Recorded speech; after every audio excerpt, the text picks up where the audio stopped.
Oh, hello you. Well, thanks for stopping by my channel. This is Erica here. Hi. If you've not met me yet, hi. I'll be gentle with you.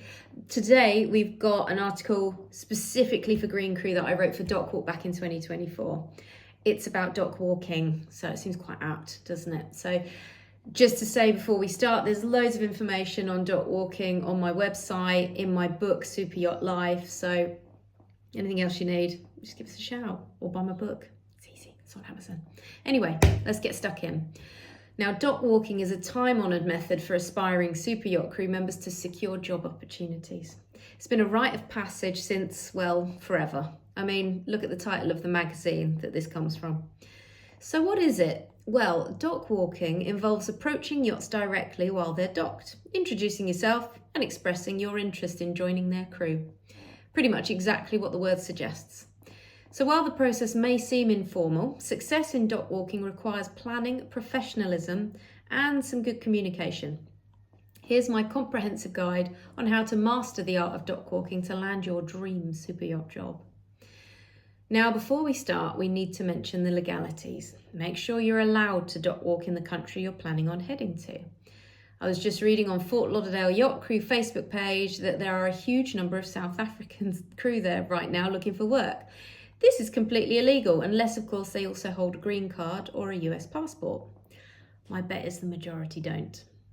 They have a B1, B2 visa, which was issued probably under false pretenses. Tourism. I'm not seeking work. They've entered the country and told immigration they're on holidays. Definitely not seeking work. And now they're in Florida applying for yacht jobs. But everyone else does it. Doesn't make it right though. If these eager wannabe crew are caught, they'll be deported and banned from visas for a minimum of 5 and sometimes even 10 years. So is it worth it? That ban could seriously affect your future. So who can dock walk in the US? Not many people. US passport holders and citizens only. So what is the B1, B2 visa for then? Well, it's for working on a yacht which is in or entering US waters. So if you're joining it in the US, you would have applied for the job whilst you are outside the US. A B1, B2 does not give you permission to seek work in the US whilst you are in the US physically. So let's quickly cover the other hotspots. We've got Palma de Mallorca in Spain, Antibes in France, just to name two. If you want to dock walk over there, you need to hold an EU passport or a valid Schengen work visa. Make sure you Google all this stuff yourself. Be responsible, contact your own embassy if needs be to make sure you stay on the right side of the law. Just saying, I didn't know, isn't going to cut it if you get questioned. Dock walking is not as easy as it once was. Visa challenges aside, many ports are locked down with security guards fiercely protecting the entrances. And then there are shipyards with very strict protocols on who can enter. The difference now versus, say, 15 or even 20 years ago is vast. Back in the day, wow, I sound old, it was possible to rock up to Palma with a backpack and a sense of adventure and have no clue about yachting whatsoever. Wander along the many docks in your flip-flops, chit-chat to a few crew, and before you knew it, you'd got yourself a bit of temp work, cleaning, polishing, and that led to a life-changing period working on board a super yacht. Dreamy. It's worth bearing in mind that times have very much changed, and as the industry has become more professional with more qualifications required than ever before just to set foot on board, in addition to the security guards and visas, it's actually much harder to dock walk now than ever. Okay, now we've got the negativity aside, let's get stuck in. Firstly, you need to plan where you're going. As I mentioned, not all docks are easily accessible, though it's always worth a try. For example, in Palma, you can't just wander into the STP boatyard due to health and safety. I mean, think about it. There's massive machinery rolling around in there. They can't have people who aren't workers wandering around risking accidents. I have, however, seen crew waiting outside, handing out CVs. Security may move them on, but, you know, people are resourceful and people respect that as well when they see it. The best time of year to be dock walking in the Mediterranean is March to May. And also over in Fort Lauderdale, that's a good time as well. Then at the other end of the summer season, October to December, see some opportunities in the Med as the crew move on upon completion of a summer season. but there's usually a lot more happening over in Florida and the Caribbean. So Antigua and St. Martin's are good spots to go to then, as many yachts get ready to cruise the islands over winter to chase that good weather. Before hitting the docks, you might find it helpful to conduct a little bit of research on the yachts you plan to approach. Familiarise yourself with their size and type. This information will help you tailor your approach and demonstrate a genuine interest. Do a bit of Googling, do a bit of detective work. You can find out, which yacht is where using online systems like Marine Traffic. Now, you want to dress appropriately. First impressions matter in the super yacht industry. So dress in clean, well-fitted and professional attire. You want to maintain a fairly polished appearance, as this will convey your commitment and your attention to detail. That being said, I'm not telling you to wear a suit or a dress. You want to be ready to hop on board and day work if it's offered, so wear something akin to crew uniform. Polo shirt and smart shorts, for example, and clean trainers are fine. Now, I know people say about deck shoes, but I don't think you need to buy them. Most people I know who did buy them to dockwalk in, firstly, they wrecked their feet, and secondly, they put them straight in the bin as soon as they got their first job. It's not like you're going to wear them going out, is it? Right, if you've got long hair, tie it back. If you have a beard, keep it neat and trimmed and tidy. And if you're clean shaven, then make sure you do have a shave that morning. Look clean and smart, but be ready to work and prove yourself if they offer you the opportunity. Have a well-crafted CV and a portfolio if you're a chef, ready to showcase your skills, qualifications, and relevant experience. So include any certifications, training, and references.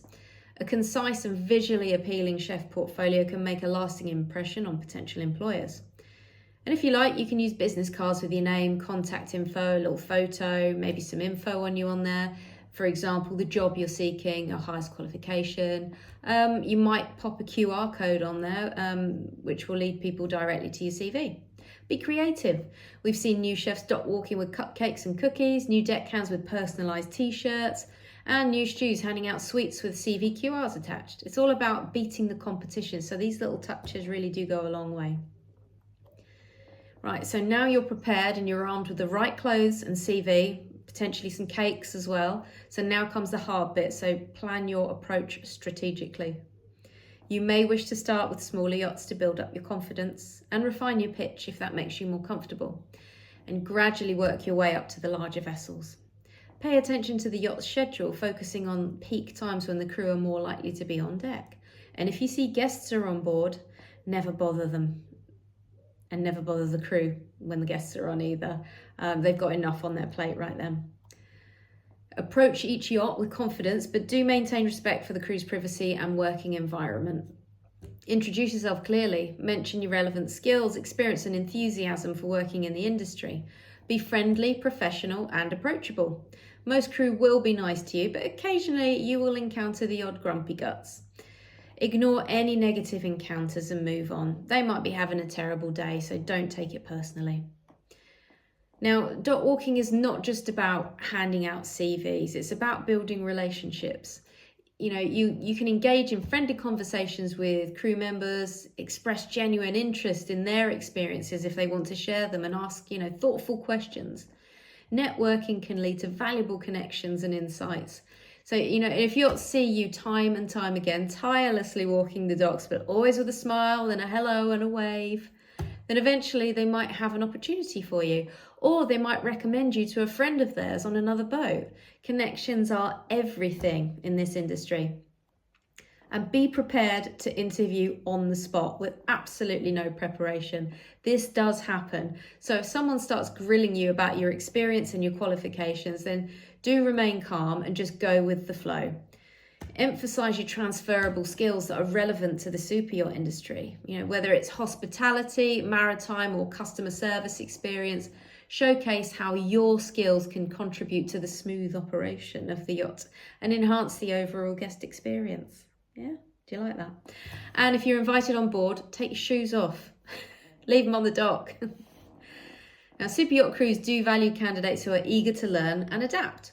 So express your willingness to undergo further training, obtain necessary certifications and invest time in mastering the specific roles and responsibilities, of what what you're going to need on board. They also really value a positive attitude. I think sometimes that's the most important thing.